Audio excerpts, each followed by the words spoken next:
حضرت نبی رحمت صلی اللہ علیہ وآلہ وسلم کی سیرت پر مشتمل ایک کتاب لکھی گئی ہے عرب کا چاند، اور اس کا رائٹر ہے سوامی لکشمن پرشاد، انڈیا کا رہنے والا ہے۔ اس نے حضور کی سیرت پر 200-250 صفحات پر مشتمل کتاب لکھی۔ بچپن میں میری نظر سے بھی گزری، بڑے ذوق سے اس کو پڑھا تھا۔ سوامی لکشمن پرشاد سے انٹرویو کیا گیا کہ تو نے حضور کی سیرت پہ کتاب لکھی ہے، اتنا بڑا کام کیا، تو کلمہ پڑھ کے حضور کا غلام کیوں نہیں بن جاتا؟ جس انداز سے تو نے محبت کے موتی بکھیرے ہیں اور الفتوں کے پھول اس کتاب میں تو نے اگائے ہیں، تو کیوں نہیں کلمہ پڑھ کے حضور کا غلام بن جاتا؟ تو لالو کا جواب سنیے، ہماری آنکھیں کھول دینے کے لیے کافی ہے، اور اتنا زناٹے دار تماچا ہے، اگر ہم محسوس کریں تو صدیوں اس کی کسک نہ جائے، اگر نہ محسوس کریں تو وہ ایک گاڑی کے پیچھے لکھا تھا، عقل نہ ہو تو موجیں موجیں، لیکن اگر سمجھنے کی بات ہو تو اتنی بڑی تنبیہ ہے کہ پاؤں کے نیچے سے زمین نکل جاتی ہے، اور ہمیں اپنے وجود سے شرم آتی ہے، ہمارے جسم کا ایک ایک رواں پسینے سے شرابور ہو جاتا ہے۔ سوامی لکشمن پرشاد نے جواب دیا، کہا جب میں حضور کی سیرت لکھنے بیٹھا، بڑی بڑی امہات کتب سیر کو پڑھا، اور اس کے نتیجے میں نے یہ کتاب تیار کی ہے۔ حضور کی سیرت کے روشن گوشے اور حضور کی زندگی کے درخشاں باب جب میں نے دیکھے تو یہ جذبہ میرے دل میں انگڑائیاں لینے لگا کہ میں دیر کیوں کرتا ہوں، حضور کا غلام کیوں نہیں بن جاتا۔ لیکن جب میں مسلمانوں کے کردار کو دیکھتا ہوں تو میں کہتا ہوں میں ہندو ہی ٹھیک ہوں۔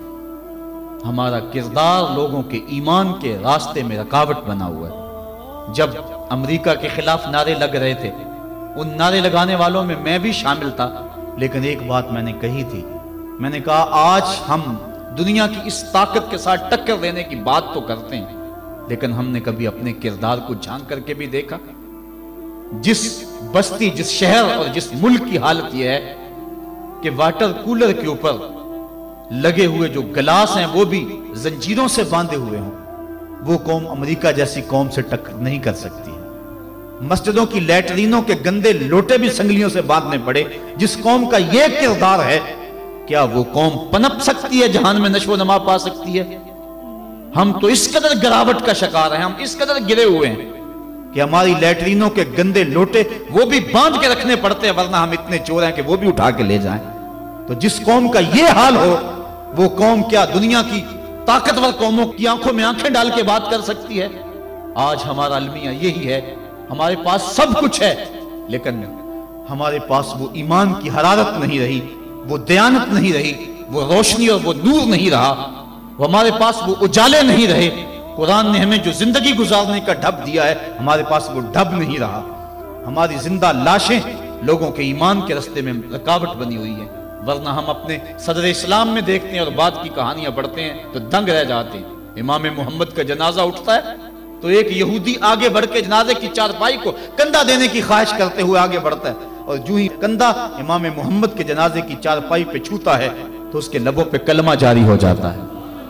ہمارے بزرگوں کی لاشیں بھی دین دیا کرتی تھی، ان کی میتیں بھی لوگوں کو کلمہ دیا کرتی تھی، اور ہماری زندہ لاشیں لوگوں کو اسلام سے ہٹا رہی ہیں۔ میں نے اور آپ نے اپنے رویے کو دیکھنا ہے، اپنے عمل پہ غور کرنا ہے۔ حضور نے فرمایا اللہ اس شخص کے چہرے کو تر و تازہ رکھے جس نے میرے سے کوئی حدیث سنی، پھر جیسے سنی اس کو ویسے آگے پہنچا۔